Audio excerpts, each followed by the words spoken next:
अस्सलाम वालेकुम स्टूडेंट्स। आज हम 10th क्लास की मैथ की एक्सरसाइज 4.3 सॉल्व करेंगे, जिसमें हम आज सारे क्वेश्चन जो उनको प्रॉपरली सॉल्व करेंगे। तो पहले हम जो है क्वेश्चंस की स्टेटमेंट बुक से पढ़ेंगे, उसके बाद हम इनको सॉल्व करेंगे। क्वेश्चन नंबर 1, इसकी स्टेटमेंट देखें। A function b of t is equal to 5000 plus 200t। एक फंक्शन गिवन है b ऑफ t जो कि 5000 जमा 200t है। रिप्रेजेंट द टोटल बैलेंस, जो कि कुल रकम को जो है वो जाहिर करता है। ठीक है, कुल रकम को किस चीज में जाहिर करता है? रुपए में। ठीक है, आफ्टर टी मंथ, कुछ टाइम जो है मंथ्स में है, तो उसको उसने मंथ्स को किससे जाहिर किया है? टी से जाहिर किया है। What will be the balance after 6 month? वो कहते हैं 6 महीने के बाद जो बैलेंस है वो कितना बन जाएगा। ठीक है, बैलेंस को शो करने के लिए ये फंक्शन गिवन है और टी जो है वो 6 मंथ गिवन है। ठीक है, एक फंक्शन गिवन है और क्या चीज गिवन है? हमें टी की वैल्यू गिवन है। ठीक है, अब हम इसको सॉल्व करते हैं जी। क्वेश्चन नंबर 1, जो चीजें हमारे पास गिवन है, पहली क्या चीज हमारे पास गिवन है? सबसे पहले हमारे पास एक फंक्शन गिवन है बी ऑफ टी। ठीक है, कौन सा फंक्शन गिवन है? B of T 5000 plus 200t। Time कितना गिवन था? 6 महीने। ठीक है, अब जहां पे इस फंक्शन में टी है उसकी जगह पे 6 पुट कर दें।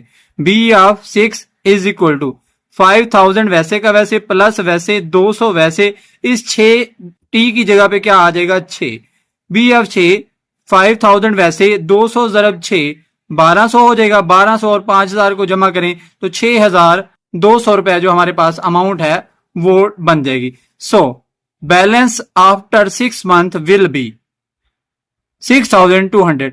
लिहाजा जो 6 महीने के बाद टोटल रकम हो जाएगी वो कितनी हो जाएगी? 6200 रुपए होगी। नेक्स्ट क्वेश्चन नंबर 2, उसकी स्टेटमेंट बुक से देखते हैं, उसके बाद उसको सॉल्व करते हैं। क्वेश्चन नंबर 2, उसकी स्टेटमेंट।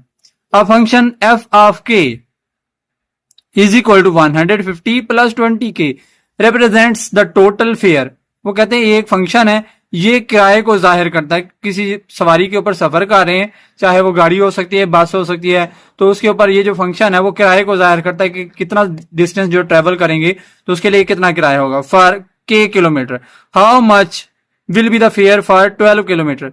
अब k जो है वो 12 है, फंक्शन गिवन है, हमने फाइंड आउट करना है कि किराया कितना होगा। ठीक है, k कितना गिवन है? 12, और एक फंक्शन गिवन है, ये फंक्शन, और डिस्टेंस कितना गिवन है? 12 किलोमीटर। तो हमारे पास क्वेश्चन नंबर 2 देखें जी, क्या गिवन है हमारे पास? f of k is equal to 150 जमा 20k। अब k की जगह पे हमारे पास क्या वैल्यू गिवन थी?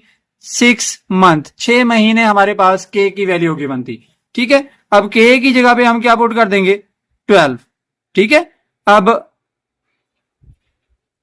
आगे 150 वैसे 20 वैसे, k की जगह पे आप क्या पुट कर देंगे? 12 पुट कर देंगे। तो 12 किलोमीटर हमारे पास ये डिस्टेंस था। आगे हम इनको सॉल्व करते हैं तो कैसे होगा? ये वैल्यू वैसे की वैसी 150 वैसे लिखेंगे, 20 को 12 से जरब करें तो कितना हो जाएगा? 240। इन दोनों को जमा करें तो कितना हो जाएगा? 390। तो लिहाजा so fair after 12 kilometre will be 390। लिहाजा 12 किलोमीटर का किराया जो है कितना होगा? 390 रुपए हो जाएगा। नेक्स्ट क्वेश्चन नंबर 3 हम सॉल्व करते हैं। क्वेश्चन नंबर 3 की स्टेटमेंट देखें। स्टेटमेंट हमारे पास क्या गिवन है? The cost of manufacturing fancy sofa set. एक कंपनी जो है ना वो फैंसी सोफा सेट बनाती है। वुड बी फिक्स्ड चार्जेस, जिसके चार्जेस जो है वो फिक्स हैं 5500, which is modelled as 5500N। ठीक है, जिसको उसने इससे किया, एक सोफे की कीमत कितनी है? 5500। तो उसने लिखा F N is equal to 5500N, where N is the number of sofa set. N जो है वो सोफा सेट की तादाद है कि कितने सोफा सेट जो कोई पर्सन बाय करेगा। Find the cost of 50 sofa sets. अब एन कितना है? 50 है, और एक फंक्शन गिवन है, हमने मालूम करना है कि ये 50 सोफा सेट होंगे तो उसकी प्राइस जो है वो कितनी होगी। ठीक है, अब हम इस क्वेश्चन नंबर 3 को सॉल्व करते हैं। क्वेश्चन नंबर 3 देखें जी, क्या गिवन है हमारे पास? क्वेश्चन नंबर 3 प्रॉपरली इसको सॉल्व करते हैं। एक फंक्शन हमारे पास गिवन था f of n is equal to 5500N। Sofa sets कितने गिवन थे? 50। तो n की जगह पे 50 पुट कर दें। f ऑफ n की जगह पे 50, आगे 5500 वैसे n की जगह पे 50 पुट कर दें। अब इन दोनों वैल्यूज को मल्टीप्लाई करें तो 2,75,000 रुपीज बन जाते हैं। So cost of 50 sofa set will be 2,75,000। अगर हमारे पास 50 सोफा सेट हैं, उनको हम अगर खरीदेंगे तो उनकी कीमत कितनी होगी? 2,75,000 रुपए। नेक्स्ट हमारे पास क्वेश्चन नंबर 4 है। क्वेश्चन नंबर 4 इजी सा क्वेश्चन है। A function t of d is equal to d by 60 represents the time t in hours। ये जो टाइम को रिप्रेजेंट करता है किस चीज में? आवर्स में। मतलब अगर इसको सॉल्व करेंगे तो उससे टाइम आएगा, और वो टाइम किस चीज में आएगा? आवर्स में आएगा। To travel a distance d kilometre. अब डिस्टेंस को किससे डिनोट किया है? d से। वो किलोमीटर्स में गिवन है। How long will it take to travel 180 kilometre. अब डिस्टेंस कितना है? 180 किलोमीटर है। इस फंक्शन के अकॉर्डिंग हमने देखना है कि इस 180 किलोमीटर को ट्रेवल करने के लिए कितने घंटे जो है वो दरकार होंगे। ठीक है, क्वेश्चन नंबर 4 सॉल्व करते हैं। क्वेश्चन नंबर 4 प्रॉपरली देखें इसको। हमारे पास एक फंक्शन गिवन है t of d। t of d is equal to 60। Distance हमारे पास कितना गिवन है? 180 किलोमीटर। ठीक है, अब d की जगह पे 180 पुट कर दें, आगे वाले d की जगह पे 180, ओवर में 60 वैसे का वैसे। अब कैंसिलेशन करें, 0 के साथ 0 कट करें, 6 1s एंड 6 3s, तो कितना आंसर आ गया? 3 hours. So it will take 3 hours to travel 180 kilometre. लिहाजा 180 किलोमीटर सफर करने के लिए 3 घंटे दरकार होंगे। जो टाइम है वो कितना दरकार होगा? 3 घंटे। नेक्स्ट क्वेश्चन नंबर 5 सॉल्व करते हैं। क्वेश्चन नंबर 5 की स्टेटमेंट पहले देखें कि स्टेटमेंट में क्या गिवन है, उसके बाद हम इसको सॉल्व करते हैं। अ कंपनी चार्जेस, एक कंपनी जो है कुछ पैसे लेती है ₹100 फॉर इनकोडिंग वर्क। एक वर्क को इनकोड करने के लिए 100 रुपए लेती है। मतलब कुछ लेटर्स लिखे होते हैं, कोई ऐसी चीज लिखी होती है जिसको हम आम जबान में, आम लैंग्वेज में नहीं समझ सकते, वो कंप्यूटर की लैंग्वेज में लिखी होती है। तो उसको जो है कंपनी हमें ऐसी लैंग्वेज में कन्वर्ट कर देती है जिसको हम समझते हैं, उसे कहते हैं इनकोडिंग। ठीक है, it in addition the company charges ₹5 per page. ठीक है, ऑफ प्रिंटिंग आउट। फिर क्या करती कंपनी? जो इनकोड करके हमें प्रिंट देती है ना, इनकोडिंग के एक पेज के 100 रुपए हैं, और उसके बाद हमारे पास इनकोडिंग एक बारी होगी, उसके 100 रुपए हैं। उसके बाद एक पेज की प्रिंटिंग के कितने पैसे हैं? 5 रुपए। द मॉडल फंक्शन, एक फंक्शन गिवन है 100 + 5x, where x represent the number of pages. x जो है वो क्या है? नंबर ऑफ पेजेस के कितने पेजेस जो है वो प्रिंट आउट होने हैं। How much company charge of 55 pages in coding and printing work. तो वो पूछ रहे हैं कि कंपनी जो है अगर 55 पेजेस को इनकोड करे और प्रिंट करे तो कितने जो है वो चार्जेस लेगी। तो देखिए हमारे पास फंक्शन गिवन है क्वेश्चन नंबर 5 के अंदर। फंक्शन क्या गिवन है? f of x is equal to 100 + 5x। Pages कितने थे हमारे पास? 55। ठीक है, 55 हमारे पास पेजेस है। f इंटू एक्स की जगह पे 55 पुट कर दें, 100 वैसे का वैसे, प्लस 5 इंटू एक्स की जगह पे 55, 100 वैसे। इन दोनों अमाउंट को मल्टीप्लाई करें तो 275, दोनों को ऐड करें तो 375। So company will charge ₹375। लिहाजा कंपनी जो है वो 375 रुपए जो है वो चार्ज करेगी अपनी जो सर्विसेज हैं हमें देने के लिए। नेक्स्ट हमारे पास क्वेश्चन नंबर हमारे पास है जी 6, उसको सॉल्व करते हैं। A chemical reaction stables at 37 degree Celsius. एक केमिकल रिएक्शन जो है ना 37 डिग्री सेल्सियस पे स्टेबल होता है। ठीक है, मतलब उसकी जो वैल्यू है वहां पे उससे ना आगे वो जाता है, ना फॉरवर्ड रिएक्शन होता है, ना रिवर्स रिएक्शन होता है।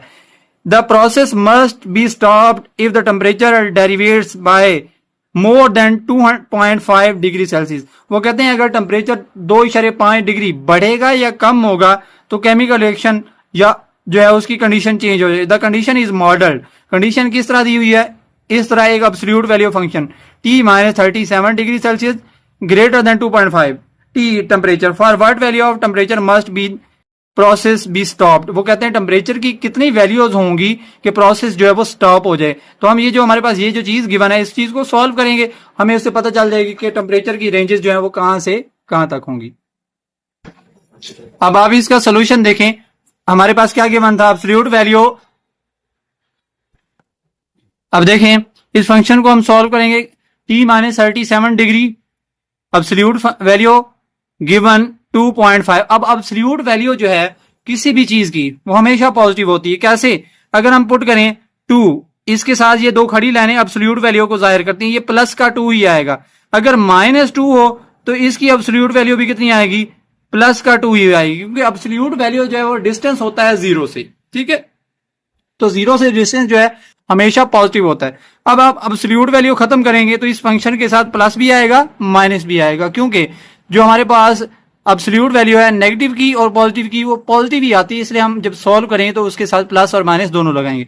अब हमने इसको एक बार प्लस के साथ लिख लिया, एक बार इस सारी चीज को माइनस के साथ लिख दी। अब प्लस जो है अंदर अप्लाई होगा तो कोई चेंजिंग नहीं होगी, तो t -37 degree greater than 2.5 degree as it is. अब -37 इधर माइनस है 37 डिग्री, उधर जाके प्लस हो जाएगा 2.5 डिग्री प्लस 37। इनको अगर प्लस करेंगे तो कितना हो जाएगा? 39.5 डिग्री सेल्सियस हो जाएगा। दूसरी साइड पे टी जो है, ये माइनस जो है अंदर अप्लाई कर दें इस टी के साथ, तो माइनस का टी हो जाएगा माइनस माइनस प्लस का 37 ग्रेटर देन 2.5, माइनस का टी वैसे का वैसे। अब ये इधर प्लस हो रहा है, उधर जाके माइनस हो जाएगा। अब इन दोनों वैल्यूज को माइनस करेंगे तो कितना हो जाएगा? माइनस का 34.5। अब जब दोनों तरफ से आप माइनस हटाते हैं तो फंक्शन का आर्डर चेंज हो जाता है। आर्डर कैसे चेंज होता है आप उसके लिए देखें। अभी आपको पता है कि अगर हम लिखें माइनस का 2, वो छोटा होता है माइनस के 1 से। आपको पता है, क्योंकि माइनस की वैल्यू जो वो जो बिगर होती है वो स्मॉलर होती है। अगर मैं इधर से माइनस हटा दूं, इधर से भी माइनस हटा दूं, अब 2 आ जाएगा और 1 आ जाएगा। अब देखिए 2 तो बड़ा है ना, तो फंक्शन का आर्डर जो है वो हमारे पास इनइक्वालिटी का जो आर्डर है वो क्या हो जाएगा? चेंज हो जाएगा। तो हमारे पास क्या हो जाएगा? यहाँ पे ग्रेटर था, अब क्या हो जाएगा? Less than. तो टेम्परेचर जो इतना इससे ज्यादा हो सकता है और इससे कम हो सकता है। ठीक है, इतनी जो हमारे पास टेम्परेचर की रेंज आ सकती है। नेक्स्ट हमारे पास क्वेश्चन नंबर 7, पहले उसकी स्टेटमेंट देखते हैं, उसके बाद हम इसको सॉल्व करेंगे। Question number 7, a factory produce metal rods. एक फैक्ट्री जो है ना धात की कुछ राड बनाती है, मस्ट बी 2.5 मीटर लॉन्ग, जिसकी जो मिनिमम लेंथ जो है वो कितनी होनी चाहिए? 2.5 मीटर्स होनी चाहिए। यहाँ पे बताया गया 2.5 metres long with a tolerance of 0.04। जो टॉलरेंस है मतलब जिसमें कमी या ज्यादती 0.04 मीटर्स की हो सकती है, या तो उसमें 0.04 इंक्रीज हो सकता है प्लस मीन, और माइनस मीन डिक्रीज हो सकता है। एन एब्सोल्यूट इनइक्वालिटी, एक एब्सोल्यूट इनइक्वालिटी गिवन है हमारे पास, x - 2.5 less then 0.04। What is the range of acceptable length? हमने फाइंड आउट करना है कि लेंथ की रेंज कितनी होगी। हम एब्सोल्यूट इनइक्वालिटी को जो है वो सॉल्व करेंगे, एब्सोल्यूट वैल्यू को खत्म करेंगे, तो जो हमारे पास वैल्यू है उसके साथ प्लस और माइनस दोनों तरफ आ जाएगा। तो हम चेक करेंगे कि हमारे पास जो लेंथ है उनकी रेंज जो है वो क्या हो सकती है। ठीक है, क्वेश्चन नंबर 7, एब्सोल्यूट इनइक्वालिटी हमारे पास क्या गिवन है?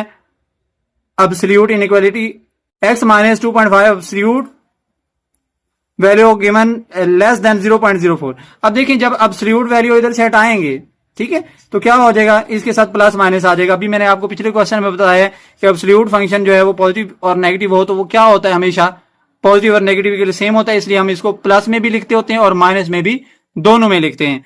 अब x - 2.5 प्लस माइनस में लिख लिया, इधर से एब्सोल्यूट वैल्यू हमने रिमूव कर दिया, लेस देन 0.04। एक बार इसको प्लस में लिख दें, एक बार इसको माइनस में लिख दें। अब प्लस में इसको सॉल्व करते हैं तो प्लस की वजह से कोई चेंजिंग नहीं आएगी। x - 2.5 लेस देन 0.04, 2.5 इधर माइनस हो रहा है, उधर जाके प्लस हो जाएगा। 0.04 प्लस 2.5, इन दोनों को प्लस करेंगे तो कितना हो जाएगा? हमारे पास 2.54 मीटर्स, 2.54 मीटर्स हमारे पास इसकी वैल्यू बन जाएगी। अब इसको सॉल्व करें, minus X minus minus plus 2.5 less than equal to 0.04।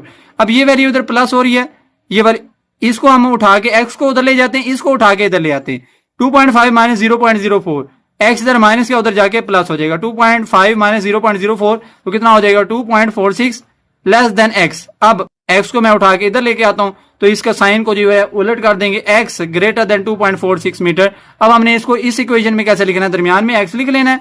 अब इधर बड़ी वैल्यू इधर छोटी value, less than equal to का सिंबल दरमियान में, इधर भी लेस देन इक्वल टू लगा देना, इधर भी लेस देन इक्वल, इधर छोटी वैल्यू इधर बड़ी वैल्यू। अब ये बड़ी वैल्यू इसको इधर लिखेंगे, ये छोटी वैल्यू इसको इधर लिखेंगे। नेक्स्ट हमारे पास इस एक्सरसाइज का लास्ट क्वेश्चन है। बेटे अगर आपको क्वेश्चन समझ आ रहे हैं और लेक्चर अच्छा लग रहा है और तो इस चैनल को सब्सक्राइब करें। अगर आप न्यू हैं तो, अगर पहले सब्सक्राइब किया तो वेल एंड गुड, अगर नहीं किया तो सब्सक्राइब कर रहे हैं, अपने दोस्तों के साथ शेयर करें और एक अच्छा सा कमेंट भी कर दें और वीडियो को लाइक भी कर दें। तो क्वेश्चन नंबर 8, इसकी स्टेटमेंट देखें। अ machine part must be aligned so that the centre of exactly zero. वो कहते हैं मशीन के पार्ट जो है उनको इस तरह अलाइन किया है कि उनका जो सेंटर है वो जीरो होना चाहिए, जीरो पे होना चाहिए, मतलब मीन पोजीशन पे होना चाहिए। If it shift more than 0.1 millimetre the part is rejected. वो कहते हैं 0.1 मिलीमीटर जो है वो उसका एक पार्ट जो है वो शिफ्ट हो जाता है, अपनी पोजीशन छोड़ देता है, तो उसको रिजेक्ट कर दिया जाता है। उस पीस को रिजेक्ट करके उसकी जगह पे नई चीज लगाई जाती है। The model is given by, एक मॉडल क्या गिवन है, एब्सोल्यूट इनइक्वालिटी गिवन है, x absolute value greater than 0.1, what position of centre cause rejection. वो कहते हैं क्या वैल्यूज होंगी एक्स के लिए कि हम इसको जो है वो रिजेक्ट करेंगे। तो देखते हैं कि इसके एक्स के लिए क्या वैल्यूज आती हैं। एब्सोल्यूट इनइक्वालिटी गिवन है, एब्सोल्यूट इनइक्वालिटी में देखें हमारे पास क्या क्या चीज गिवन है। एब्सोल्यूट इनइक्वालिटी गिवन है, जब एब्सोल्यूट वैल्यू इधर से रिमूव करेंगे तो इसके साथ प्लस माइनस दोनों आ जाएगा। अब एक बार इसको प्लस में लिख दें, एक बार इसको किस में लिख दें, माइनस में। प्लस में रिमूव कर देंगे एक्स ग्रेटर देन 0.1, और इसका जब माइनस उधर शिफ्ट करेंगे, माइनस शिफ्ट करेंगे तो इसका आर्डर जो है इनइक्वालिटी का चेंज हो जाएगा। अब इसको मैं आपको एक और चीज बता देता हूं, जैसे कि माइनस का 1 है वो लेस देन है 2 से, ठीक है। अब ये माइनस मैं उधर शिफ्ट कर देता हूं, माइनस को 2 से, इधर से 1। अब देखें आपको पता है कि 1 तो बड़ा है, माइनस 2 छोटा है, तो क्या हो जाएगा, आर्डर चेंज हो जाएगा। यानी कि माइनस अगर शिफ्ट करेंगे तो आर्डर क्या हो जाएगा, चेंज हो जाएगा। सो एक्स जो है वो मिनिमम कितना हो सकता है हमारे पास, 0.1 मिलीमीटर और 0.0 माइनस का 0.01 मिलीमीटर। तो बेटे यहां तक हमारी एक्सरसाइज 4.3 कंप्लीट हो गई है। नेक्स्ट जो हम एक्सरसाइज 4 रिव्यू एक्सरसाइज 4 सॉल्व करेंगे। तब तक के लिए अल्लाह हाफिज।